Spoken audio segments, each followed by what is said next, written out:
এটা তো বিবাড়িয়া না, এটাকে আমরা বলি শহীদ বাড়িয়া, ঠিক কিনা বলেন?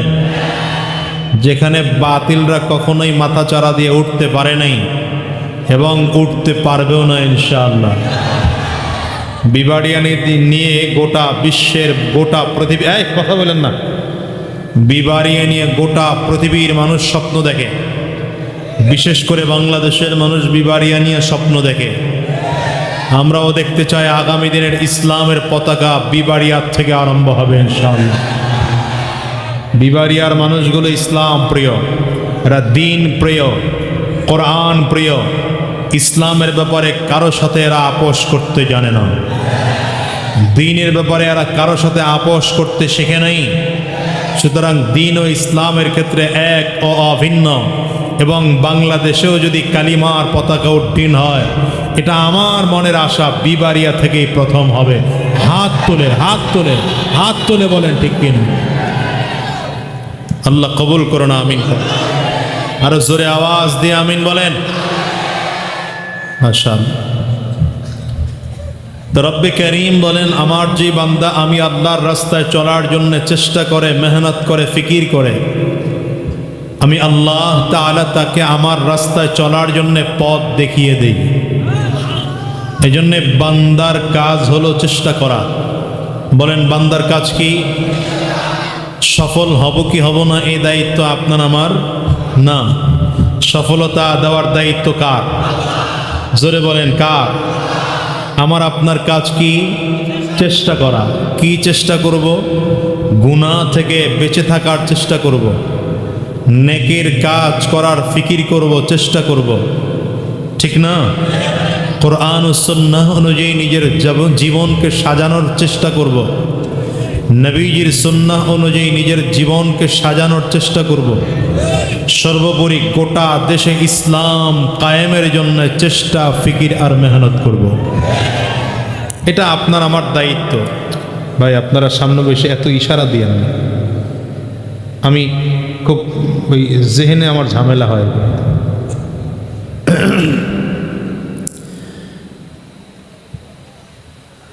বান্দার কাজ চেষ্টা করা, সফল হবে কি হবে না এটা বান্দা জানে না। বান্দা চেষ্টা করলেই বান্দার মুক্তি। সফলতা যদি নাও আসে, বান্দা আল্লাহর কাছে এজন্য পাকড়াও হবে না। কিন্তু যদি কোনো বান্দা নিজের জীবনকে জাহান্নামের আগুন থেকে বাঁচানোর ফিকির না করে, গোটা দেশে কোরআনুল কারীম বাস্তবায়নের জন্য ফিকির না করে, তাহলে সে বান্দা আল্লাহর কাছে পাকড়াও হবে। তবে হ্যাঁ, যদি জাহান্নামের পথ থেকে ফিরে থাকতে হয়, বেঁচে থাকতে হয়, জান্নাতের পথে চলতে হয়, মৃত্যুর আগেই যদি পাক্কা সচ্চা ঈমানদার হতে হয়, তবে অবশ্যই নবী এবং নবীর সাহাবীদের পথেই আমাদের চলতে হবে। কারণ রাসূলুল্লাহ সাল্লাল্লাহু আলাইহি ওয়াসাল্লামের হাদিস দ্বারা প্রমাণ হয়, এই উম্মত এক দল আর দুই দল না, ৭৩টা দলে বিভক্ত হবে। কয়টা দলে? এর মধ্যে জান্নাতি হবে একটা দল। কয়টা দল? একটা। আবার এই দল কোনটা সেটাও নবীজি ক্লিয়ার করে বলেছেন। কোন একটা দলের নাম নিছেন তা না। এখন আমরা দল বলতে কি বুঝি, এটা একটা ব্যাপার আছে। যেমন শিয়াদের মধ্যে 40টা দল আছে, খ্রিস্টানদের মধ্যে 26টার উপরে দল আছে। এগুলো সব জাহান্নামীদের দল। এখন অনেকে মনে মনে চিন্তা করবেন, হুজুর তাইলে আমাকে হুজুরগুর মধ্যেও তো দল আছে। কি দল আছে না? হক্কানি উলামায়ে কেরামদের মধ্যেও অনেক দল। তাহলে এই দলের মধ্যে জান্নাতি কে? নবীজি এই জন্য ক্লিয়ার করে বলেছেন, মা আনা আলাইহি ওয়া আসহাবি, নাজাত প্রাপ্ত দল সেইটা আমি নবী যেই পথ এবং মতের উপরে আছি, আমার সাহাবীরা যেই পথ এবং মতের উপরে আছে, এই পথ এবং মতের উপরে যারা চলবে এরা নাজাত প্রাপ্ত, এরা জান্নাতি। এখন আপনি খুঁজে দেখেন, বাংলাদেশে যদি ইসলামিক দল 50টাও হয়, সব দল যদি নবী এবং নবীর সাহাবায়ে কেরামদের দেখানো পথে চলে তাহলে প্রত্যেকেই নাজাত প্রাপ্ত। কাউকেই বাতিল বলা যাবে না। এজন্য আমাদের মধ্যে সমস্যা এটাই, আমি একটু আগে বলছি ভাই মোবাইল বন্ধ করতে হবে। এই জাতিটারে খাইছে মোবাইলে। এই ওলামায়ে কেরামদের বিরুদ্ধে এখন যত কথা হচ্ছে সবগুলোই মোবাইল, ফেসবুক আর ইউটিউব। আল্লাহ যদি আমার কোনোদিন ক্ষমতা দিত তাইলে আমি এই ফেসবুক প্রথম বন্ধ করতাম এদেশে, ধ্বংস করে ফেলেছি। যেই ছেলের বাপ জীবনে আদবের সাথে ছাড়া কথা বলে নাই, সেই ছেলে এসে হুজুরের কান্দে হাত দিয়ে কায়েন হুজুর একটা সেলফি তুলি। কথা বুঝেন নাই? দেশ কোন দিকে গেছে? হুজুরের কান্দে হাত দিয়ে কি তুলবে হুজুর? সেলফি। এ চলতেছে এগুলো এখন। জন্য আধুনিক হওয়া ভালো, ইসলাম বাদ দিয়ে আধুনিক হওয়া ভালো না। একটু বাদ দেন, রাগ করছে? বাদ দেন এই মোবাইল টোবাইল, এগুলো দিয়া ফিতনা বাড়ে, ফিতনা কমে না। প্রয়োজনে ব্যবহার করবেন, প্রয়োজন নাই শুধু শুধু গেছেন মাহফিলে, ওখানে গিয়ে এই ভিডিও করার কি ফায়দাটা আছে আমার বলে? কাবা জিয়ারত করতেছে ওখানে বসে ফেসবুক। আশ্চর্যের বিষয়, কাবা পিছনের এইটা ছবি তুলতেছে, কাবা পেছনের এইটা ছবি তুলতেছে, আবার ভিডিও কলে আরেকজনরে দেখাইতেছে পরিবারে। এই যে এটা, এগুলো জাতির গজব না তো কি? এগুলো কি কথা বলেন না কেন? আল্লাহ গজব থেকে আমাদের হেফাজত করুন, আমিন বলো। হাসতাছুস কেন তোরা বইবে? হাসুস কি লেখা? মিথ্যা কথা কইতেছি? জৈন্য কতটি ডাইনে তাকায় আর বামে তাকায় হাসতেছে, মিথ্যা কথা কইতেছি নাকি? ভাইয়েরা আমার, তো বান্দার কাজ হলো চেষ্টা করা, মেহনত করা, ফিকির করা। সফলতা দেওয়ার মালিক কে? কিন্তু চেষ্টা, ফিকির আর মেহনত করতে হবে কার তরিকায়? নবী এবং সাহাবায়ে কেরামদের তরিকায়। এই জন্যে আমি নবী এবং সাহাবায়ে কেরামদের বহু গুণের মধ্য থেকে দুইটা গুণ নিয়ে কথা বলবো। আজকে আমার আলোচনার বিষয় এটা। সাহাবায়ে কেরাম এবং নবীজির হাজারো গুণ আছে, কিন্তু এর মধ্যে আলোচনার বিষয় আমার কয়টা? মাত্র দুইটা। রব্বে করিম বলেন মুহাম্মাদুর রাসূলুল্লাহ ওয়াল্লাযীনা মাআহু আশিদ্দাউ আলাল কুফফার রুহামাউ বাইনাহুম। নবী এবং নবীর সাহাবায়ে কেরামদের যতগুলো গুণ আছে, এই আয়াতের আমি যতটুকু তিলাওয়াত করেছি এর মধ্যে দুইটা গুণের কথা আল্লাহ বলেছেন। সেই গুণের একটা গুণ হলো আশিদ্দাউ আলাল কুফফার। নবী এবং নবীর সাহাবায়ে কেরামদের এক নম্বর গুণ ছিল তারা কাফির, মুশরিক, বেঈমান তথা কুফুরের ব্যাপারে বড় মারাত্মক কঠিন ছিলেন। কিন্তু দ্বিতীয় গুণ বড় চমৎকার, রুহামাউ বাইনাহুম। ইমানদারদের নিজেদের মধ্যে, মুসলমান নিজেদের মধ্যে আন্তরিকতা, হৃদ্যতা, মহাব্বত, ভালোবাসার যাররা পরিমাণ ত্রুটি ছিল না। তাহলে এখান থেকে নবী এবং সাহাবায়ে কেরামদের কয়টা গুণ পেলাম? হ্যাঁ, কথা বলেন, কয়টা গুণ পেলাম? এক নম্বর গুণ, তারা কাফিরের ব্যাপারে মুখ বন্ধ কথা শোনা যাবে না, মুখ খুলে কথা শুনতে হবে। কথা জবাব দেওয়ার প্রয়োজন হলে জবাব দিতে হবে। কাফিরদের ব্যাপারে সাহাবায়ে কেরাম বড় কঠোর, কিন্তু নিজেদের মধ্যে আন্তরিকতার ব্যাপারে ভরপুর, ঠিক না? সাহাবায়ে কেরামদের এটা চমৎকার অভ্যাস।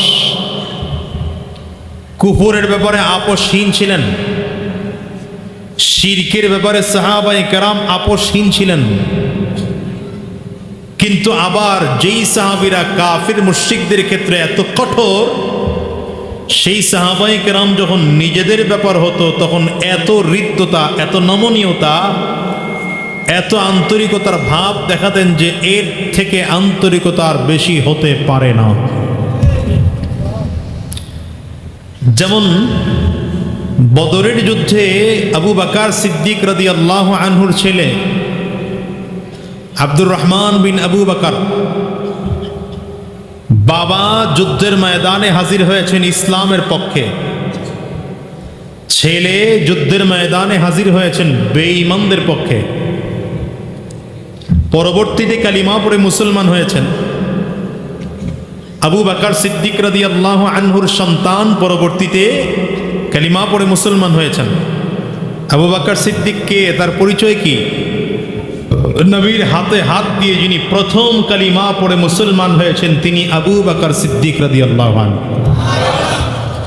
নবী আলাইহিস সালাতু ওয়াস সালাম বলেন, সব সাহাবীরা আমাকে পরীক্ষা করে করে কালিমা পড়েছে, কোন মুজিজা দেখে কালিমা পড়েছে, আমাকে পরখ করে, নবীকে পরখ করে কালিমা পড়ে মুসলমান হয়েছে। কিন্তু আবু বকর সিদ্দিক রাদিয়াল্লাহু আনহুকে দাওয়াত দিতে দেরি আর কালিমা পড়তে দেরি না। নবী সাল্লাল্লাহু আলাইহি ওয়াসাল্লাম যেদিন নবুয়ত প্রাপ্ত হয়েছেন, আবু বকর সিদ্দিক রাদিয়াল্লাহু আনহু সেদিন মদিনায় ছিলেন না, মক্কায় ছিলেন না, ব্যবসায়িক সফরে বাহিরে ছিলেন মক্কা। সর্বপ্রথম এসে আম্মাজান খাদিজাতুল কুবরা রাদিয়াল্লাহু আনহাকে দ্বীনের দাওয়াত দিলেন।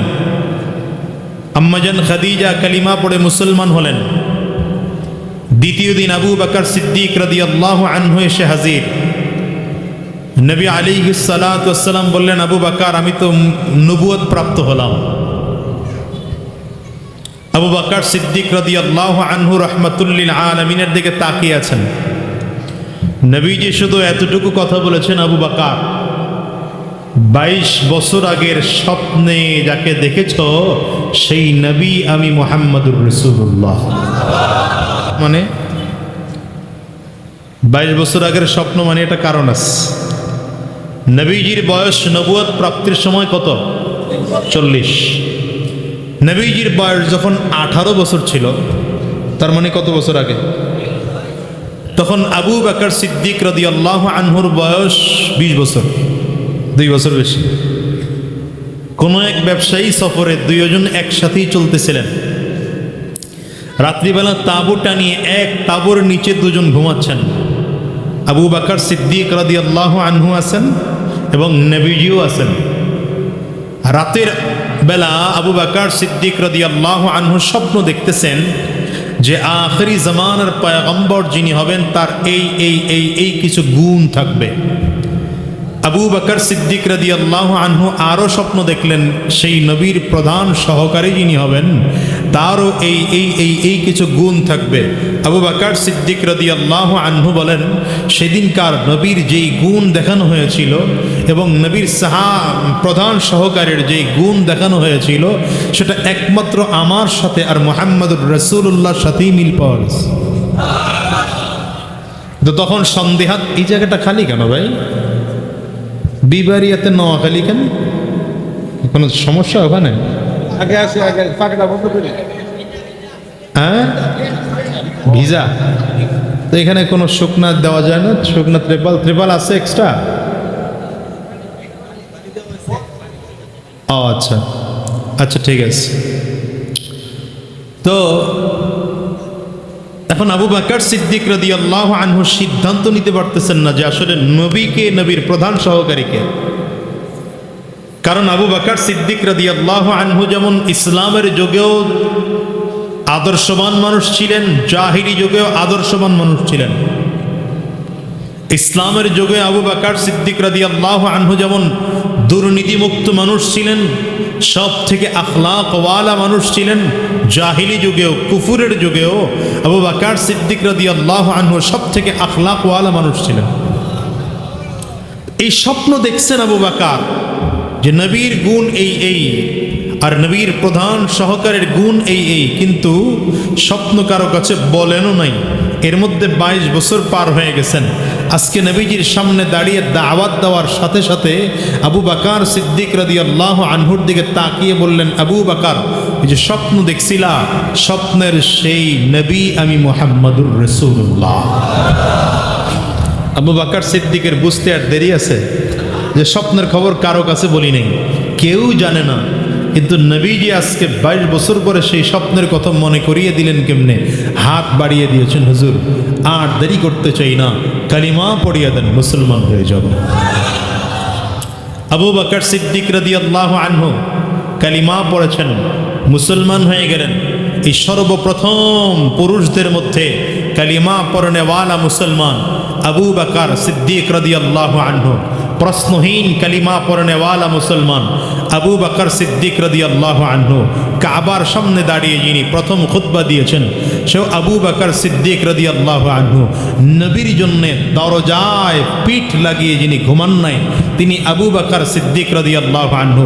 নবী ডাক দিয়েছেন কোনো প্রশ্ন ছাড়া, বের হয়ে গিয়েছেন তিনি আবু বকর সিদ্দিক রাদিয়াল্লাহু আনহু। নবীজি রওনা করেছেন হিজরতের রাতে, আবু বকরও সাথে সাথে রওনা করেছেন। প্রস্তুতি নেওয়ার জন্য সময় ক্ষেপণ করেননি তিনি আবু বকর সিদ্দিক রাদিয়াল্লাহু আনহু। নবীজিকে পাহাড়ের চূড়ায়, নবীজির সেই পাহাড়ের চূড়ায় নিজের কাঁধের উপরে উঠিয়ে পাহাড়ের উপরে হাঁটতেছিলেন তিনি আবু বকর সিদ্দিক রাদিয়াল্লাহু আনহু।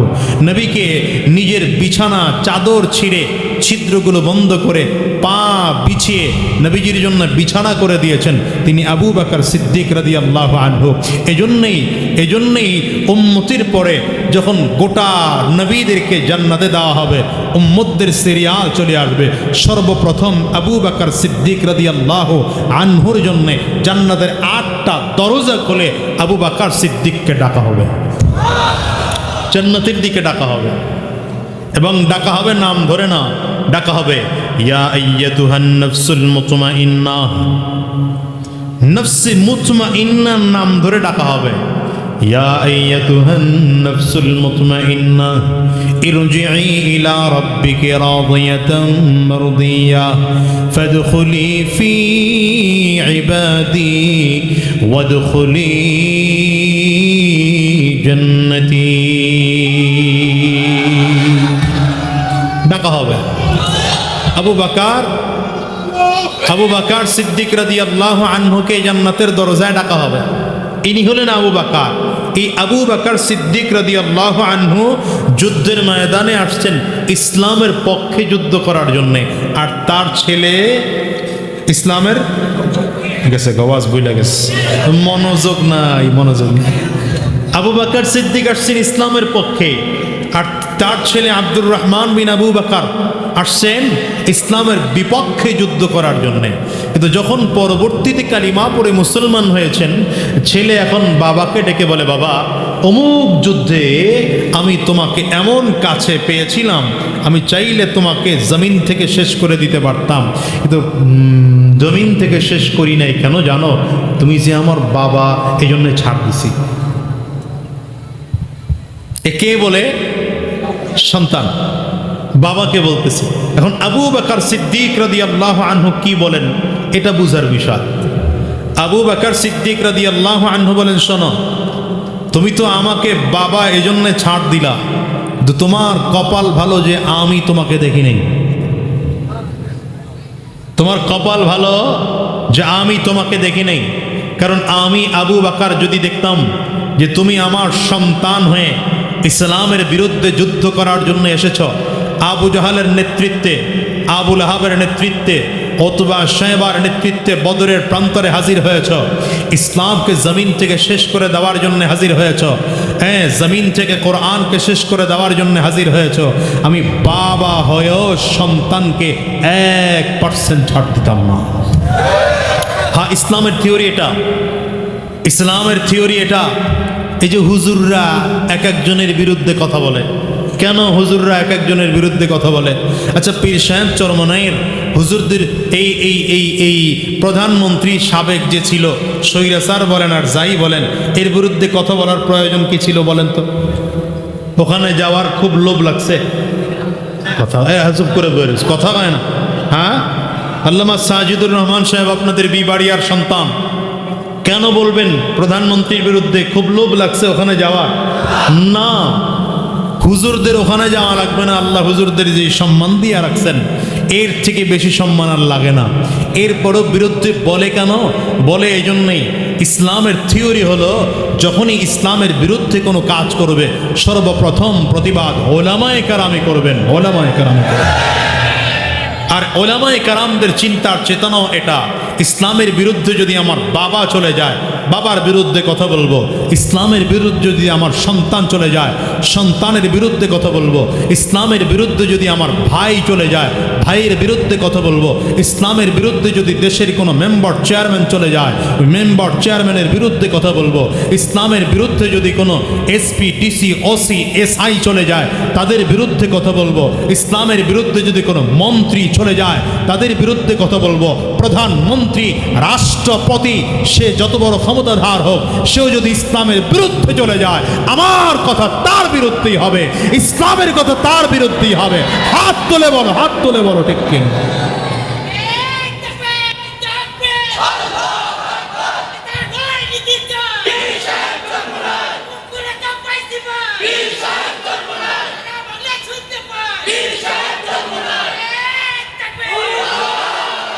হ্যাঁ, ওলামায়ে কেরামদের সমস্যা কি বলেন? ওলামায়ে কেরামদের অসুবিধা হলো তারা ইসলামের বিরুদ্ধে কোনো কাজ কোনো দিন সহ্য করতে পারে না, ঠিক না? আবু বকর সিদ্দিক রাদিয়াল্লাহু আনহু সন্তানরে বলতেছে, বাবা তোমার কপাল ভালো যে আমি তোমারে দেখি নাই, কারণ আমি যদি তোমারে দেখতাম তাহলে আমি আল্লাহর জমিনে, তুমি আল্লাহর নবীর বিরুদ্ধে যুদ্ধ করার জন্য এসেছো, আমি তোমাকে জমিন থেকে আলাদা করে দিতাম। এটাই হচ্ছে সাহাবায়ে কেরামদের আশিদ্দা ও আলাল কুফফারের প্রথম লক্ষণ। এরা কাফিরের ব্যাপারে, মুশরিকের ব্যাপারে, কুফুরের ব্যাপারে বড় কঠোর। যদিও এই কঠোরতা সবাই সহ্য করতে পারে না, কথা কয় না। এজন্য কোন হুজুর একটু গরম কথা বললেই বিগত দিনের স্বৈরাচার বলেছে, হুজুর আপনি ভিতরে থাকেন, কথা কয় না। হ্যাঁ, কি বলেছে? হ্যাঁ, ভিতরে থাকেন। আপনি কি মনে করেন 2024-এর 5ই আগস্ট শুধু অল্প কয়েকদিনের আন্দোলনের কারণেই তৈরি হয়েছে? না, এই জালিমকে হটানোর জন্যে কত আল্লাহওয়ালাদের চোখের পানি রয়েছে। এই জালিমকে হটানোর জন্যে কত মজলুম মানুষের হাহাকার রয়েছে। কারণ এই জালেম আল্লামা আহমদ শফি রহমতুল্লাহ আলাইকেও ছাড় দেয় নাই। এই জালেম আল্লামা জুনাইদ বাবু নগরীকেও ছাড় দেয় নাই। এই জালেম আল্লামা মুফতি ফজলুল হক আমিনী রহমতুল্লাহ আলাইকেও ছাড় দেয় নাই। এই জালেম শেখুল হাদিস আল্লামা আজিজুল হক রহমতুল্লাহ আলাইকেও ছাড় দেয় নাই।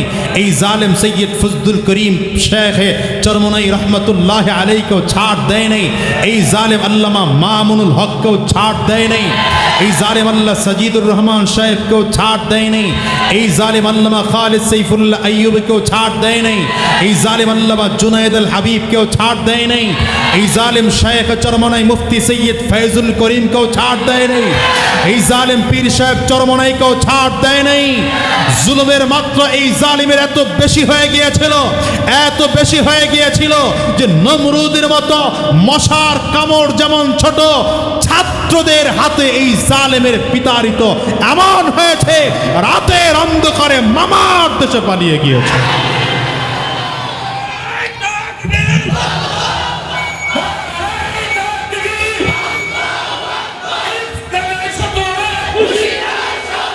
শোনো, শিক্ষা গ্রহণ করা দরকার, শিক্ষা গ্রহণ করা দরকার। বাংলাদেশে কেউ কোনোদিন কারো প্রতি জুলুম করে টিকে থাকতে পারে নাই। চেয়েছিলাম শেখ চরমনাইয়ের কণ্ঠ বন্ধ করতে, আজ তার কণ্ঠ ঠিকই চলতেছে। যারা বন্ধ করতে চেয়েছিল আজকে তাদের কণ্ঠ বন্ধ হয়ে গিয়েছে। চেয়েছিল আল্লামা মামুনুল হকের কণ্ঠ বন্ধ করতে, কণ্ঠ বন্ধ হয়নি, বরঞ্চ তোমাদের কণ্ঠ বন্ধ হয়ে গিয়েছে। চেয়েছিল হাক্কানি উলামায়ে কেরামদের কণ্ঠরোধ করতে, আজকে তোমাদের পায়ের তলার থেকে মাটি সরে গিয়েছে। ঠিক না? কথা বলেন না কেন? এই বিবারিয়াতে তো কম শহীদ করা হয়নি আমার সন্তানদেরকে। সুতরাং এক জালেম থেকে শিক্ষা গ্রহণ করো। নতুন করে কেউ যদি উলামায়ে কেরামদের প্রতি জুলুমের চিন্তাও করে থাকো, 5ই আগস্টের গণভবনের ভিডিওটা দেখে নিবা। কথা কন না কেন? আমরা বর্তমান সরকারের দায়িত্বে যারা আছেন তাদেরকে বলবো, আপনারা ভোটের রাজনীতি করে কিন্তু ক্ষমতায় আসেন নাই। আপনাদেরকে আমরা ক্ষমতায় বসিয়েছি, কিন্তু আমরা ক্ষমতায় বসালে উলামায়ে কেরামদেরকে চরম পর্যায়ে এই সরকারও খুব কিছু করে রাখছে। আমরা আমাদের চোখে তাকিয়ে দেখতেছি, খুব অবহেলায় আছি, খুব অবহেলায় আছি। এতজন উপদেষ্টাদের মধ্যে মাত্র একজন আলেমকে নেওয়া হয়েছে, আফামা খালিদ সাহেব হোসেন হুজুরকে, একজন আলেমকে নেওয়া হয়েছে। অন্যান্য উপদেষ্টাদেরকে একটা দুইটা মন্ত্রণালয়, দুইটা তিনটা মন্ত্রণালয় দেওয়া হয়েছে। আমার একজন আলেম প্রতিনিধিকে কেন একটা মন্ত্রণালয় দেওয়া হলো? আমি তো মনে করি যতজন উপদেষ্টা রয়েছেন সব থেকে যোগ্যতা সম্পন্ন উপদেষ্টা আল্লামা আফামা খালিদ হোসেন, ঠিক কিনা বলেন? কিন্তু আমরা এদের কাছ থেকেও দেখি শিক্ষাক্রমে এমন একজন বদমাশকে নেওয়া হয়েছে যে হাদিসকে অস্বীকার করে। যে নবী, ঠিক আসতে বললেন কেন? জোরে বলেন। যে নবীর হাদিসকে অস্বীকার করে সে মুসলমানদের পাঠ্যক্রম সে কি করে রিভিউ করবে? আমাকে বলেন। যে নিজেই মুনকিরিনে হাদিস অস্বীকার করে, নবীজির হাদিস যদি কেউ অস্বীকার করে সে বেঈমান। কোন বেঈমান মুসলমান সন্তানের শিক্ষাক্রম রিভিউ করতে পারে না। এটা 16 কোটি মুসলমান মেনে নেবে না, 20 কোটি মুসলমান মেনে নেবে না। হাত তুলে বলো, হাত তুলে বলো, ঠিক কিনা? সুতরাং এই বৈষম্য আমরা দেখতে চাই না। এখানে থাকবে মুসলমান, এখানে মুসলমানদের ছাত্র সংখ্যা বেশি, মুসলমানদের সংখ্যা এখানে বেশি। সুতরাং এখানে মুসলমানদের পাঠ্যনীতি প্রণয়ন করার আগে ইসলাম ও মুসলমান, ইসলাম সম্পর্কে যারা বিজ্ঞ সে সকল আলেমদের পরামর্শ নিয়ে পাঠ্য কার্যক্রম চালাতে হবে। আপনারা একমত? কারা কারা একমত দেখে হাতগুলো উঁচা করেন। আল্লাহ কবুল করুন, আমিন বলেন। চিল্লা আমিন বলেন। আবু বকর সিদ্দিক রাদিয়াল্লাহু আনহুর ব্যাপার হলো সাহাবায়ে কেরাম ইসলামের ব্যাপারে, মুসলমানদের ব্যাপারে বড় আন্তরিক, কিন্তু কুফুরের ব্যাপারে বড় কঠোর। এখন আন্তরিক কেমন দেখেন, আল্লাহু আকবার। সাহাবায়ে কেরামদের আন্তরিকতার উদাহরণ নেন। নবী আলাইহিস সালাতু ওয়াস সালামের অভ্যাস ছিল হিজরত করে যারা মদিনাতে যেতেন এদেরকে কি বলা হয়? কথা কয় না তো, যারা বুঝেন না, ওয়াজ মনে হয় বুঝেন না, মনোযোগ কম, উত্তর দিতে পারেন না। যে হিজরত করে যারা মক্কা থেকে মদিনায় যেত এই সাহাবীদেরকে কি বলে? মুহাজির। যারা মদিনার অধিবাসী তাদেরকে কি বলে? আনসার। মাশাআল্লাহ। সাহাবায়ে কেরাম যারা হিজরত করে নতুন করে মক্কা থেকে মদিনায় যাইতেন, নবীজি এই মুহাজির একজন সাহাবী একজন আনসার দুইজনকে ভাই বানায় দিতেন। বাড়ি যায় কয়েন থাক। ও সুবহানাল্লাহ, কোন জায়গায় বলা লাগে বুঝেন না। নবীজি আনসার আর মুহাজির দুইজনকে ভাই বানায় দিতেন। ঠিক তেমনি ভাবে একদিন ফজরের নামাজের পরে একজন মুহাজির সাহাবীকে দাঁড় করালেন, আর দাঁড় করিয়ে বললেন, আমার এই সাহাবীকে ভাই বানিয়ে নিবা, তোমাদের মধ্যে এমন কে আছো? একজন আনসার সাহাবী দাঁড়িয়েছেন, লব্বাইকা ইয়া রাসূলুল্লাহ, আনা ইয়া রাসূলুল্লাহ, হুজুর আমি তৈয়ার আছি। বাস নবীজি দুইজনকে ভাই বানায় দিলেন। আচ্ছা, এবার ভাই হয়ে গেলেন।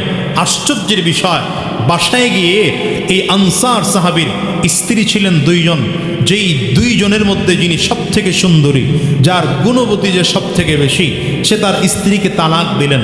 তালাক দিয়ে বললেন, টেনশন করো না, আমি কি তোমাকে কোনো অপছন্দ করে এই জন্যে তালাক দেই নেই, তোমাকে তালাক দিয়েছে এই জন্যে আমার ভাই এসছে মক্কা থেকে, তার স্ত্রী নেই, সে কেমনে জীবন যাপন করবে, আমি তোমাকে তালাক দিলাম, তুমি ইদ্দত শেষে আমার ভাইকে বিয়ে করে নিবা। এখানেই শেষ না, এখানেই শেষ না।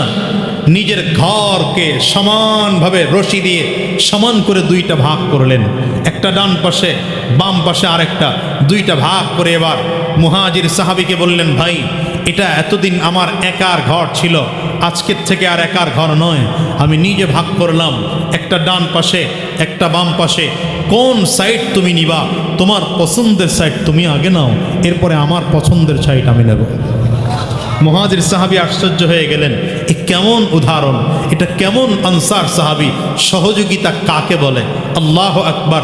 এতটুকুই শেষ না, চলে গেলেন যে সকল জমিনে ফসল হয় সমস্ত ফসলি জমিনগুলোর মাঝখানে দিয়ে রশি টানালেন, একটা ডান সাইডে একটা বাম সাইডে, দাঁড়িয়ে বললেন, ভাই এতদিন এই পুরো ফসলি জমিনে আমি একা ফসল ফলাইতাম, একাই ভোগ করতাম, আজকের থেকে আমি একা ফসল ফলাবো না, এই জমিনকে দুটো ভাগ করে দিলাম, একটা ডান সাইডে একটা বাম সাইডে, অর্ধেক তোমাকে দিয়ে দিলাম, অর্ধেক আমি নিয়ে নিলাম, তোমার যে অর্ধেক পছন্দ আগে তোমার অর্ধেক তুমি নিয়ে নাও, এরপরে আমার অর্ধেক আমি নেব। চলে আসতেন নিজের বাড়িতে এসে এবার এই আনসার সাহাবী সকল নগদ অর্থগুলো একত্রিত করে সমান সমান দুইটা ভাগ করলেন, একটা ভাগ ডান সাইডে রাখলেন, একটা ভাগ বাম সাইডে রাখলেন, রেখে বললেন, ভাই সমান করে দুইটা ভাগ করলাম, আমার কাছে নগদ অর্থ এই ছিল, এখন আমি ভাগ করে দিলাম, যেই ভাগটা তোমার পছন্দ তোমার ভাগ তুমি আগে নাও, এরপরে আমার ভাগ আমি নেব।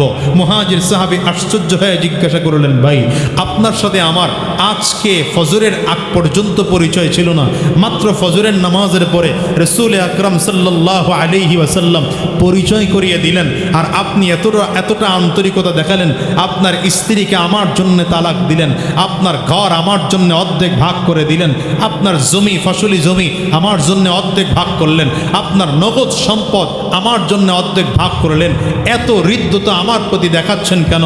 আনসার সাহাবী বলেন, ভাই আরে নবী কি বলেছেন দেখো নাই, নবী বলেছেন তুমি আমার ভাই, তার মানে এতদিন আমার বাবার আমি একা সন্তান ছিলাম, আজকের থেকে আর একা সন্তান নই, এখন আমরা দুই ভাই, আমার বাবার সম্পত্তি আমি এতদিন একা ভোগ করতাম, আজকের থেকে আর একা নয়, আমার বাবার সম্পত্তি আমরা দুজন মিলেই ভোগ করব। মুহাজির সাহাবী বললেন, ভাই ঠিক আছে তো ভাগ করলেন, কিন্তু বারবার করে আমাকে আগে নিতে বললেন, আমার পছন্দের ভাগ আমাকে আগে করতে বললেন, আপনি তো অর্ধেক আমাকে যে কোনো একটা ভাগ দিলেই পারতেন, আমাকে আগে নিতে বললেন কেন? বলে দেখো ভাগ করেছি আমি, এখন আমি যদি আমার পছন্দের ভাগ আগে নিয়ে নিই, ইসলাম এটা সমর্থন করে না, ইসলাম চায় যে ভাগ করবে সে আগে নিবে না, সে পরে নিবে, এজন্য আমি ভাগ করেছি, তোমার পছন্দের ভাগ তুমি নিবা, আমার পছন্দের ভাগ আমি নেব। কথা বলেন না, আছে মুসলমানদের মধ্যে আন্তরিকতা, আজকে এই আন্তরিকতা নাই, এজন্য ইসলাম কায়েম হওয়ার সম্ভাবনা দেখার পরেও আমরা ইসলামের কায়েমের পথে হাঁটতে পারি না, বরঞ্চ যতবার ঐক্যের স্লোগান তুলি আমাদের মধ্যেই কেউ না কেউ আবার অনৈক্যের রাস্তায় হাঁটা শুরু করে দেয়। আসতে বলেন কেন, ঠিক না ঠিক? কারণ আমাদের জাতীয় নেতারা যতই ঐক্য তৈরি করতে চায়, আমাদের প্রত্যেক নেতাগুলি কিছু টুকটাক সামসা আছে, এরা দাঁড়ায় বলে হুজুর, যেমন শায়খুল হাদিস ইবনে শায়খুল হাদিসকে গিয়া বলে আপনার সমর্থন কম আছে নাকি, পীর সাহেব সরমনের সাথে আপনার মিশতে হবে, এমন কি হয়েছে, আপনার কোনো প্রয়োজন নাই, আপনি আপনার রাস্তায় হাঁটেন। কি কথা কন না কেন? আবার আরেক দল সামসা এসব পীর সাহেব চরমনাই শায়েখে চরমনাইকে বলবে, আরে আপনার গোটা বাংলাদেশে লাখো কোটি মুরিদ আছে, কোনো প্রয়োজন নেই, আপনার দল অনেক যথেষ্ট পরিমাণ সমর্থক আছে, শায়খুল হাদিস ইবনে শায়খুল হাদিসের সাথে মিলার কোনো প্রয়োজন নেই। কথা কয় না কেন? কথা কন নাকি? হ্যাঁ কি ঠিক না ঠিক? আবার একদল বলবে যে কোনো প্রয়োজন নেই, ওই সরমনের পীর সাহেবের সাথে মিশবেন, আপনার খেলাফত আন্দোলন অনেক চমৎকার, কেউ বলবে হেফাজত ইসলাম অনেক চমৎকার, আর এই করে করে করে করে আমার বাংলাদেশের জাতীয় নেতারা ঐক্য করতে চাইলেও চামচাদের জন্য ঐক্য হয় না। আর ফেসবুক শরীফ তো আছেই মাশাআল্লাহ। কি শরীফ? হ্যাঁ, এইটাতে হুজুরদের বিরুদ্ধে প্রতিদিন একটা দুইটা স্ট্যাটাস না দিলে আমাদের দেশের সন্তানদের কলিজা ঠান্ডা হয় না। কি কথা কন না কেন? এই জন্য মাহফিলও, এখনকার কিছু মাহফিলও আছে, ওলামায়ে কিরামদের বিরুদ্ধে কথা না বললে এদের ওয়াজ জমে না। আমি বলবো আজকের এই মাহফিল থেকে বলে যাব, যে কোনো আলোচক যদি কোনো আলোচকের দ্বারা হাক্কানি কোনো ওলামায়ে কেরামদের বিরুদ্ধে জবান থেকে একটা কথা বের হয়, মনে করবেন আপনার ওয়াজ দিয়া জাতির ফায়দা হচ্ছে না, ক্ষতি হচ্ছে। কি কথা কন না কেন? কারণ ইসলাম রক্ষার জন্য প্রত্যেকজন ওলামায়ে কেরামদের নিজ নিজ জায়গার থেকে যথেষ্ট পরিমাণ অবদান রয়েছে। কি কথা বলেন না কেন? আমার কথায় ওলামায়ে কেরামদের প্রতি মানুষের বিরূপ মন্তব্য তৈরি হবে না মানুষের আরো আন্তরিকতা, হৃদ্যতা, মহাব্বত তৈরি হবে? মহাব্বত তৈরি হতে হবে, তাইলে সেই বয়ান দিয়ে ফায়দা হবে। কথা বুঝেন নাই মনে হয়? যদি আমার কথায় হৃদ্যতা তৈরি হয়, এই জন্য এখানে যারা ফেসবুক চালান, দেখি কারা কারা চালান, হাত তোলেন তো। ও বাহ, সব হাসান বসরির চাচাতো ভাই বয়ে রয়েছে। কি আল্লাহর ওলি এক একজন হাতই তুলে না, এই কয়জন ফেসবুক চালান, বাকিরা সব কি আসমানে থাকেন না? হ্যাঁ, যারা চালান প্রত্যেককে বলবো একটা ওয়াদা করে যেতে হবে। পারবেন? আগে বুঝে নেন, পরে হাত তুলবেন। আগে হাত তোলার কোনো প্রয়োজন না, আগে বুঝেন।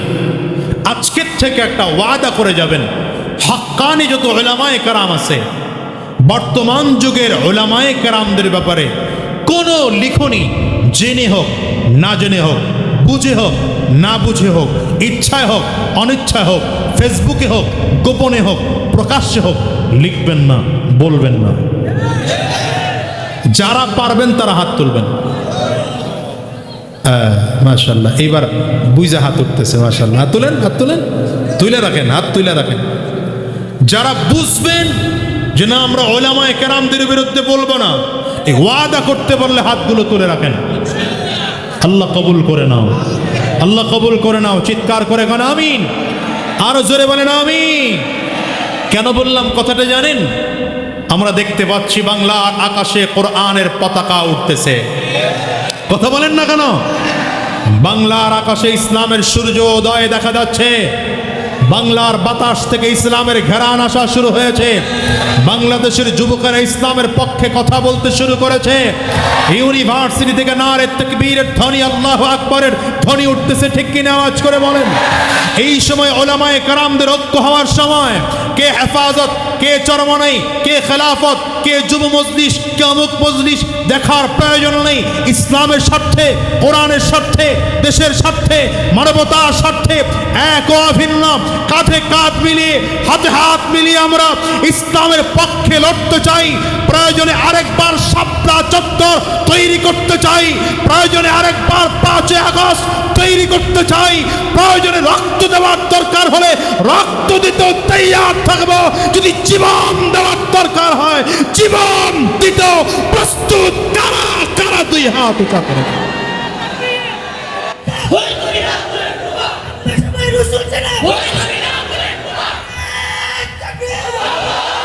কষ্ট হচ্ছে আপনাদের, অসুবিধা হচ্ছে আপনাদের?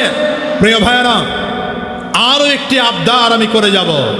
আমি গত কয়েকদিন আগে জাতীয় মসজিদ বাইতুল মুকাররমে বলে এসেছি, আজকে বলবো আমরা এতদিন আবদার হাজারও করেছি, কিন্তু আমরা এই আবদার করে কোনো সুফল পাইনি।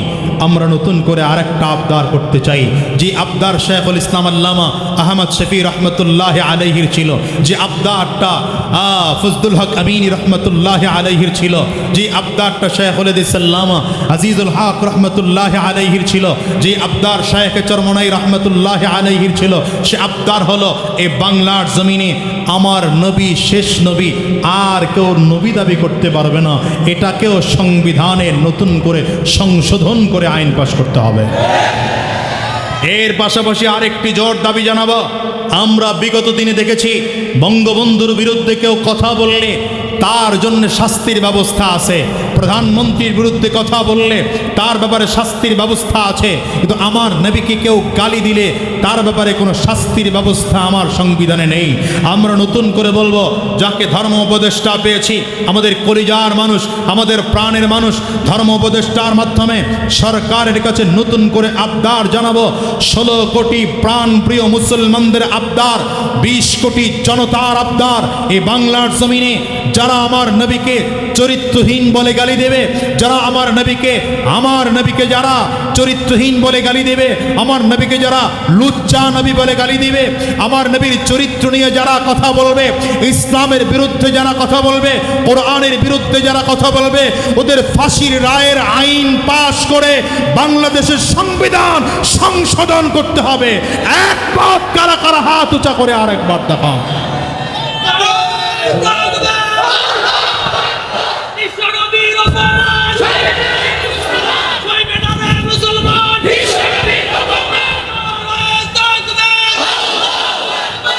কষ্ট হচ্ছে আপনাদের, অসুবিধা হচ্ছে আপনাদের?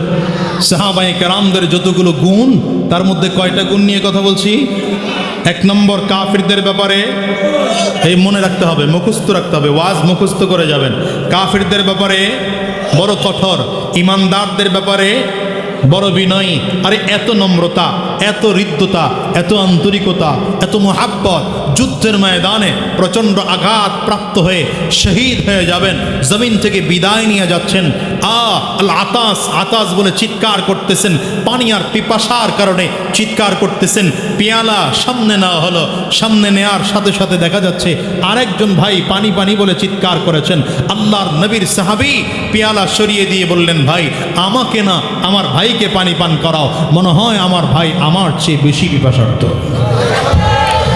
শেষ কি হলো?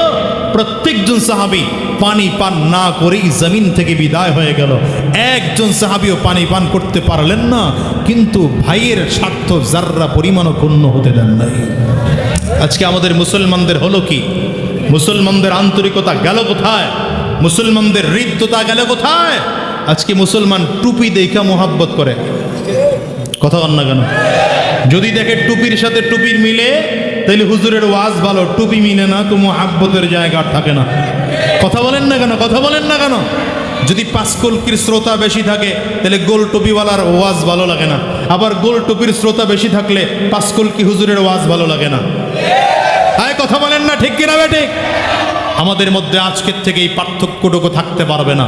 নবীর সুন্নাহ টুপি, সুন্নাহ শরিয়া সম্মত যতগুলো টুপি রয়েছে, পাঁচকলকিওয়ালা হোক, গোল টুপি হোক, জালি হোক, কিস্তি হোক, যেগুলো শরিয়াত পারমিশন করে এমন টুপি যদি আপনার মাথায়ও থাকে, সেটা যদি আমার মাথায়ও থাকে, তাইলে আপনিও ইমানদার, আমিও ইমানদার।